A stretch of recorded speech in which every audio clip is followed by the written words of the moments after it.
ನಮಸ್ತೆ ವೀಕ್ಷಕರೇ, Kumar news one Kannada ಚಾನಲ್ಗೆ ಮತ್ತೆ ನಿಮ್ಮೆಲ್ಲರಿಗೂ ಸ್ವಾಗತ.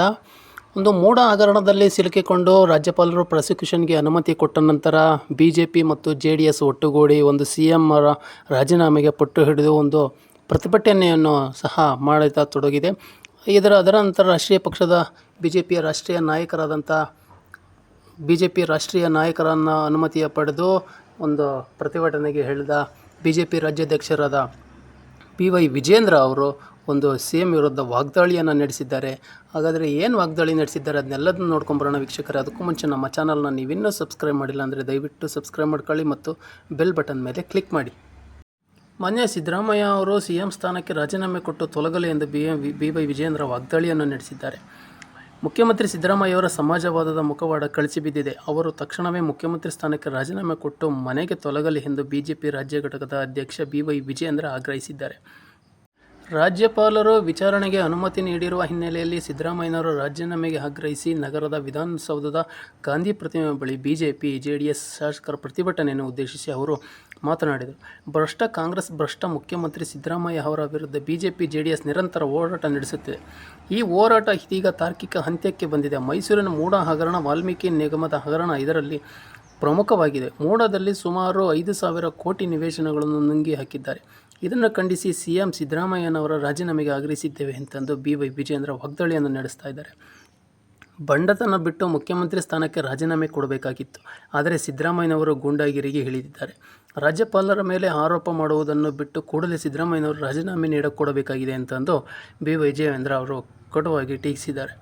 ಭ್ರಷ್ಟರಿಂದ ಭ್ರಷ್ಟರಿಗಾಗಿ ಭ್ರಷ್ಟರಿಗೋಸ್ಕರ ಕಾಂಗ್ರೆಸ್ ಸರ್ಕಾರ ಇದೆ. ಹೈಕಮಾಂಡ್ ಕಾಪಾಡುವ ಸಚಿವರು ಶಾಸಕರಿಗೆ ಬೆನ್ನಿಗೆ ನಿಲ್ಲುವ ಭ್ರಮೆಯಿಂದ ಹೊರಗೆ ಬನ್ನಿ. ಕಾನೂನನ್ನು ಎದುರಿಸಿ ಪುಂಡಾಟಿಕೆ ಒಪ್ಪಲಾಗದು.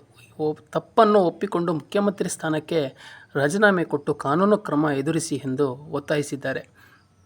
ವಿರೋಧ ಪಕ್ಷದ ನಾಯಕ R. ಅಶೋಕ್ ಅವರು ಮಾತನಾಡಿ, ಮೂಡ ಹಗರಣದ ಸಾವಿರಾರು ಕೋಟಿಯನ್ನು ಲೂಟಿ ಆಗಿದೆ. ವಾಲ್ಮೀಕಿ ನಿಗಮದಲ್ಲೂ 187 ಕೋಟಿ ಹಗರಣವಾಗಿದೆ. ಸಿದ್ದರಾಮಯ್ಯನವರು ಕುರ್ಚಿ ಬಿಡಬೇಕೆಂದು ಜನರು ಬಯಸುತ್ತಿದ್ದಾರೆ ಎಂದು ಅವರು ಸಹ ವಾಗ್ದಾಳಿಯನ್ನು ನಡೆಸಿದರು. ಲೂಟಿಕೋರರು ಸಿದ್ದರಾಮಯ್ಯನವರ ಕೂಡಲೇ ರಾಜೀನಾಮೆ ಕೊಡಬೇಕು, ಅಪರಾಧಿ ಅಲ್ಲ ಎನ್ನಲು ವಿಧಾನಸಭೆಯ ಅಧಿವೇಶನದಲ್ಲಿ ಅವಕಾಶವಿತ್ತು. ಸ್ವಚ್ಛತೆಯನ್ನು ವಿಧಾನಸಭೆಯಲ್ಲಿ ಸ್ಪಷ್ಟಪಡಿಸದೆ ಓಡಿ ಹೋಗಿದ್ದಾರೆ ಎಂದು ಟೀಕಿಸಿದ್ದಾರೆ. ಹೋರಾಟ ಮಾಡಲು ಮುಂದಾದಾಗ ಕಾಂಗ್ರೆಸ್ ಕಾನೂನು ಸುವ್ಯವಸ್ಥೆ ಹದಗೆಡಲು ಕಾರಣವಾಗುತ್ತಿದೆ. ಕಾಂಗ್ರೆಸ್ಸಿಗರು ಕಾನೂನನ್ನು ಕೈಗೆ ತೆಗೆದುಕೊಂಡಿದ್ದಾರೆ.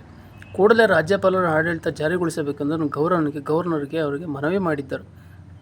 ಜಾರ್ಜ್ ಫರ್ನಾಂಡಿಸ್, ಅಡ್ವಾಣಿ, ರಾಮಕೃಷ್ಣ ಹೆಗಡೆ ಅವರು ಆಪಾದನೆಗೆ ಬಂದಾಗ ರಾಜೀನಾಮೆ ಕೊಟ್ಟಿದ್ದನ್ನು ವಿವರಿಸಿದರು. ನಾಗೇಂದ್ರರಿಗೊಂದು ಕಾನೂನು, ನಿಮಗೊಂದು ಕಾನೂನೇ ಎಂದು ಪ್ರಶ್ನಿಸುತ್ತಿದ್ದಾರೆ.